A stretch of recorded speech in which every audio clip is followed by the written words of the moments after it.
कारण ही हमारे विशाल देश की एक सशक्त नेता के रूप में जाने जाते हैं।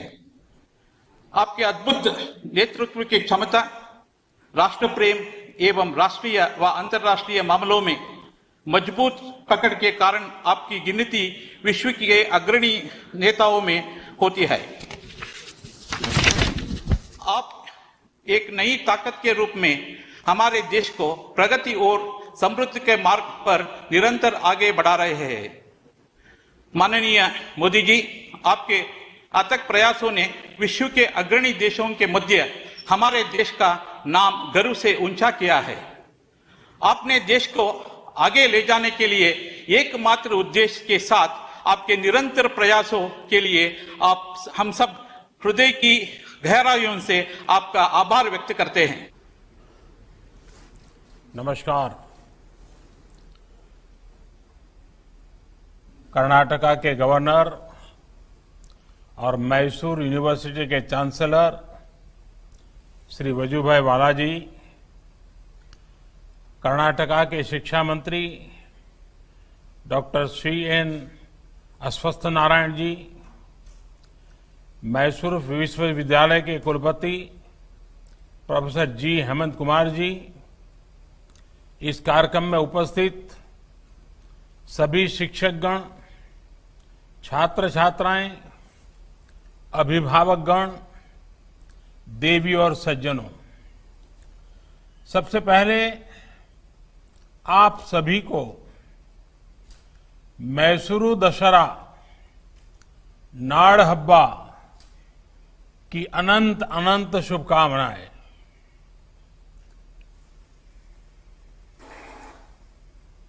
कुछ समय पहले मैं तस्वीरें देख रहा था कि इस बार कोरोना के खतरे के कारण भले ही अनेक बंदिशें हो, लेकिन उत्सव की उमंग पहले जितनी ही है।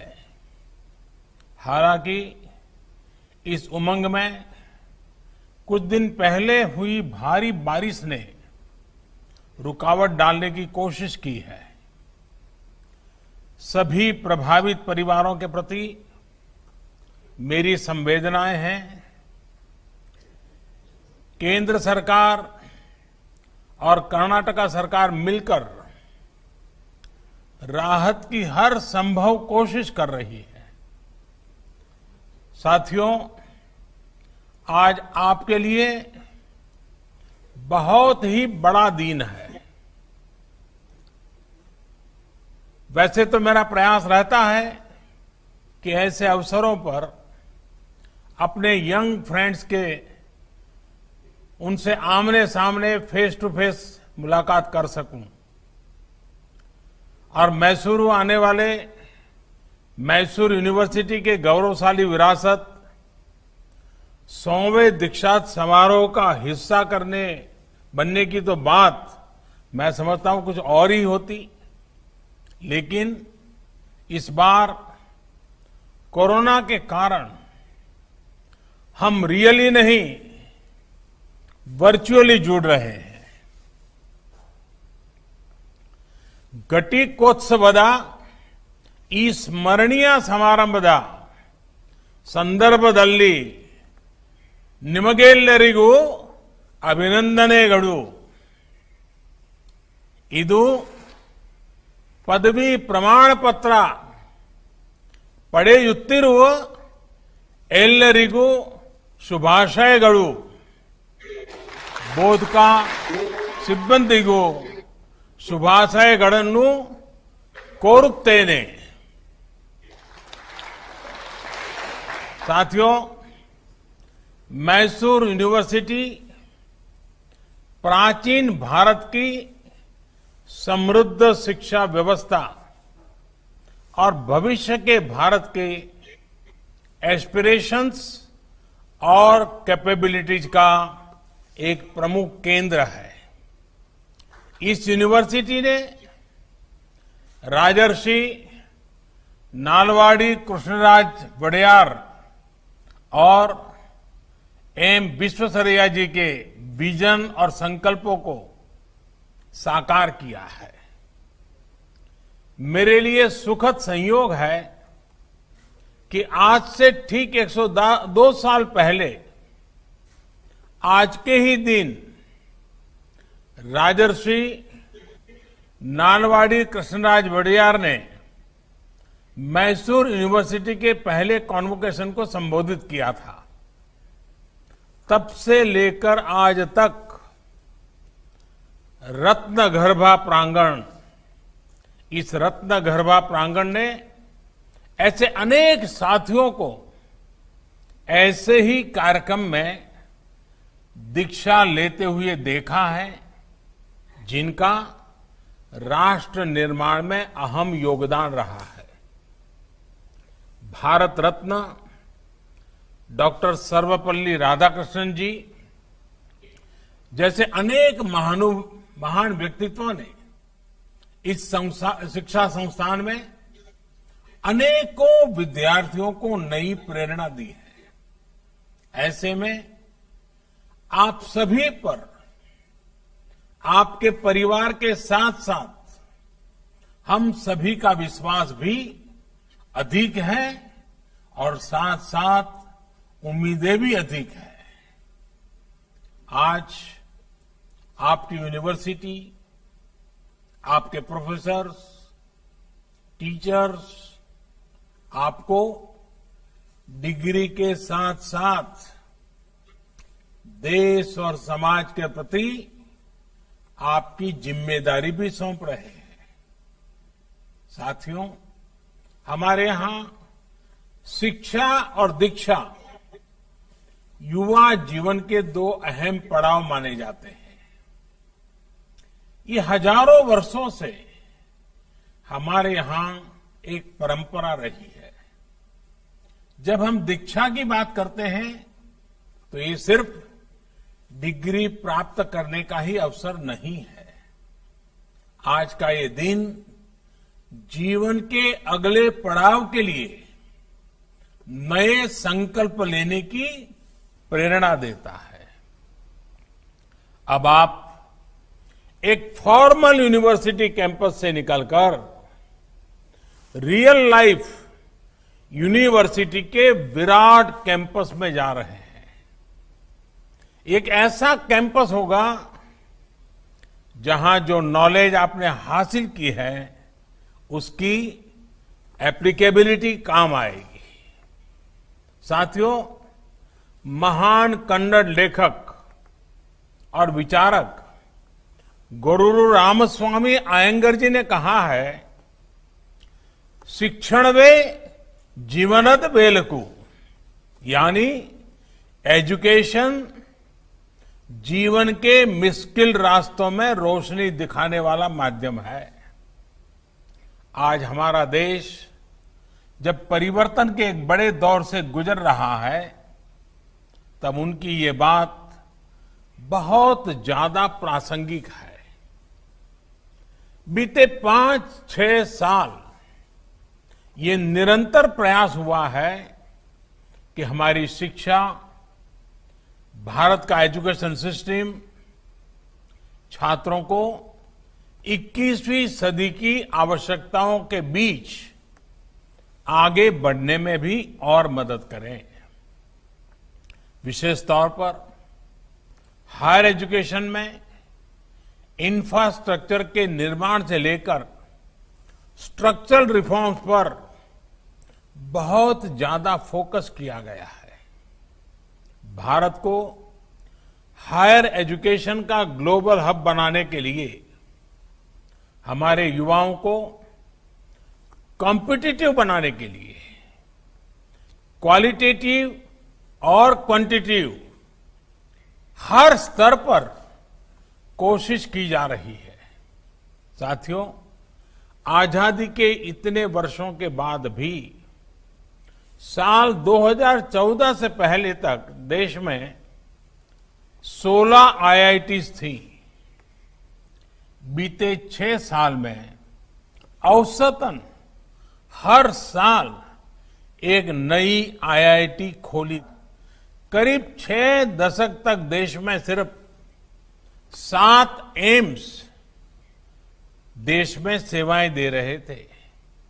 साल 2014 के बाद इससे 2 गुने यानी 15 एम्स देश में या तो स्थापित हो चुके हैं या फिर शुरू होने की प्रक्रिया में है। साथियों, बीते 5-6 सालों से हायर एजुकेशन में जो प्रयास हो रहे हैं, ये प्रयास सिर्फ नए इंस्टीट्यूशन खोलने तक ही सीमित नहीं है। इन संस्थाओं में गवर्नेंस में रिफॉर्म से लेकर जेंडर और सोशल पार्टिसिपेशन सुनिश्चित करने के लिए भी काम किया गया है। ऐसे संस्थानों को ज्यादा ऑटोनॉमी दी जा रही है ताकि वो अपनी जरूरत के मुताबिक फैसले ले सकें। पहले आईआईएम एक्ट के उसके तहत देश भर के आईआईएम्स को ज्यादा अधिकार दिए गए। मेडिकल एजुकेशन में भी ट्रांसपेरेंसी की बहुत कमी थी। इसे दूर करने पर भी जोर दिया गया। आज देश में मेडिकल एजुकेशन में पारदर्शिता लाने के लिए नेशनल मेडिकल कमीशन बनाया जा चुका है। होम्योपैथी 2 नए कानून बनाए जा रहे हैं।